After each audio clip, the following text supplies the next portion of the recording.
Interesting, because, as you said, retrospect is always 20/20. Right. But your information has not been wrong. It's the interpretation that is off. Correct.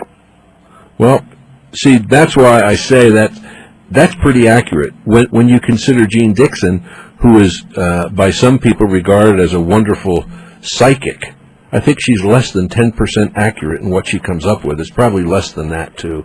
So when you look at the work that the Webbot runs are producing, that's impressive. I felt it was worth continuing. I guess so. So with that in mind, Cliff, what would you say right now are the major events that we might be confronted with, let's say, and maybe, I don't know how you break it down, in the next 6 months, in the next year? How would you define the time periods that you're able to produce some ideas?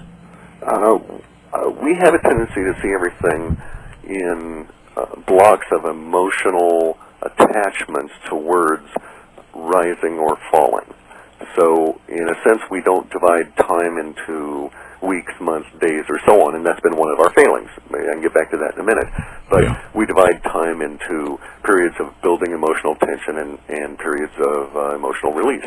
So a real easy way to figure this is to look at how it is a habit of humans, especially English-speaking humans, but pretty much ubiquitous, to try and, in the past, after they're long gone, label decades. Try and put a single emotional identifier on the decades, right? Like the roaring 20s, the pumped up 90s or whatever. And what we're trying to do is we're trying to encapsulate an emotional feeling that was, if you will, a group consensus feeling. So in our work, what we're trying to do is to capture that in a near real-time basis, these feelings as they emerge. We won't go into why I even got started in this, but at one point I had an observation that about 2 years into the official, that I thought our time was all off. In other words, the decade of the 90s really didn't start in 1990. Started in 1992. In 1981, as we went through the Desert Storm Gulf War I, we were ending a decade period insofar as the emotional terms might have defined it, rather than beginning a new decade. And so our transitions were off, and I thought, this is a little odd. I wonder if that's true of many decades, and if I've just sort of not really been paying attention until now. And it did turn out to be true, and indeed I hadn't been paying attention. So I started to pay attention to it, and I thought, well, around 94, 97, I started getting into the computerized aspect of it, thinking we ought to be able to pick up the emerging emotional flavor of the 90s. And sure enough, we did, which was, basically greed or whatever, the boom years. Yeah. And I did okay. I profited with that in the sense that I had small little stock investments and so on, and was able to tell in advance of when the emotional mood was going to shift. And figured it would shift big because everything about the 90s was excessive. And so I figured that the shift would be excessively short, which it was. Turned out that the crash was pretty quick. And so I started going on this idea of emotional building periods and emotional release periods. Right. At fractal kind of levels, folded within themselves, but a repeating pattern. You have to understand that my background, or perhaps my highest level of achievement within my checkered history as an employee of various corporations, has been that of a design pattern fellow. You might find them labeled as software engineers or system architects, this kind of thing. And what I used to do was to discover hidden design patterns within the problems which the coders faced that would allow a basic algorithm or approach to be developed at a low level, which would suffice all the way through massive amounts of code. Thus, the whole program worked on the same metaphor, if you will. Okay. Make sense? Yeah, it does. It does very, very much so. Okay, so I just applied that same basic skill of looking for things and decided how one would go about looking for these emotional trends. And lo and behold, they were there.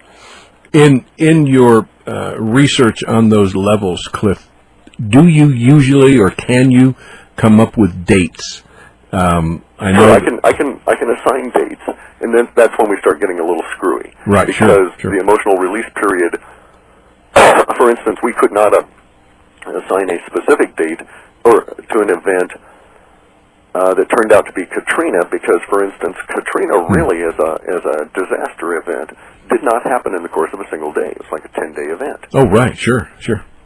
So under those circumstances, if we acknowledge that there may be a day when a trigger event happens, but that the release that followed or the building period that followed will take some time, but will express a flavor of that trigger event, we can get occasionally fairly good with dates.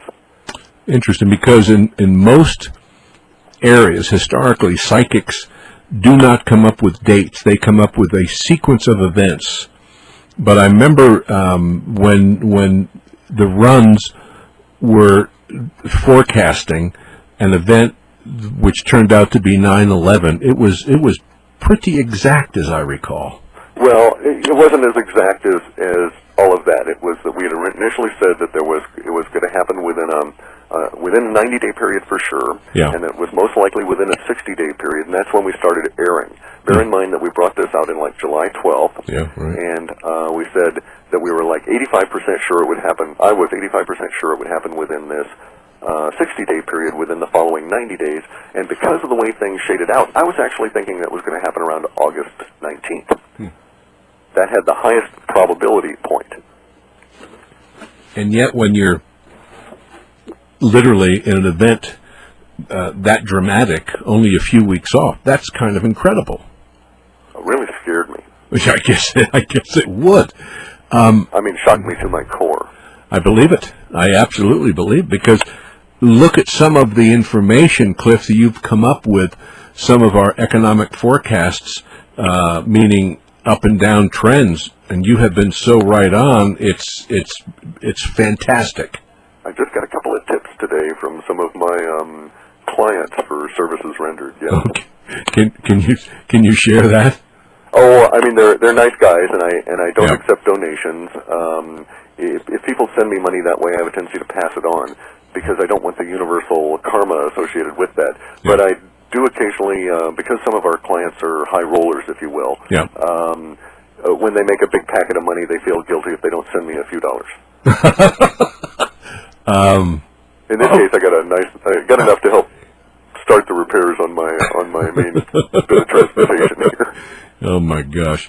One of your subscribers, Nancy, just wrote in, and she says, a couple of reports ago there were numerous references to the sun, including sun disease. What do you see now for the influence of the sun for the next 9 months? It's very unusual in terms of what we're now picking up in actual, if you will, bespoke language. Okay? There's two different kinds of language we talk about relative to the work we do. The underlying language that's hidden by our emotional context, and then the actual times that the words for an emotional context themselves are used. So, in other words, if we were discussing euphemisms for the word fear, then we'd be talking about the first kind of language, but when people actually come on out and say, oh, geez, I'm afraid of this, they're actually using a bespoke word for fear. And what we're now getting is a lot of the language that is being used out and about, if you will, in plain sight, in scientific circles, has crossed over or is crossing over from the hidden context of emotional anxiety that leaks through, if you will, reading between the lines, as opposed to actual statements of, geez, I'm afraid of this. And a lot of them are starting to say, I'm afraid of the sun. And basically, if you'll note, have a look at your local newscasts. Whenever they have a chance to, on local TV, capture images of the sun in your area, you'll find that new phenomena are starting to emerge in how they display that sun on your TV screen that are not due to changes in technology, but are indeed due to changes in the way the sun is affecting our existing technology. Cliff, in looking at, let's say, a situation like that where the fear truly is being created, does this negativity, if you can tell, is there any one specific area where it's coming from more than any other place? You mean like a specific scientific discipline or a geographic area? Well, both. Okay, that's interesting. How about both? Can you tell? I know that we have actually we can be somewhat more specific.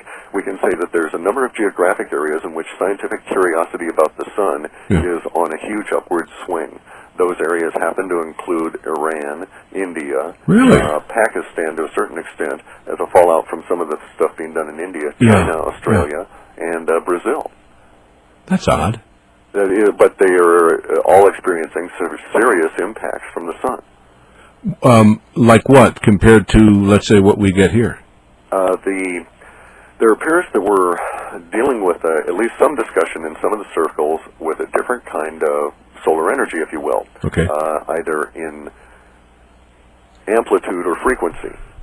We don't know yet. It's either a new kind of ultraviolet, an ultraviolet D, if you will, or it's ultraviolet at an intensity that we have yet to recognize.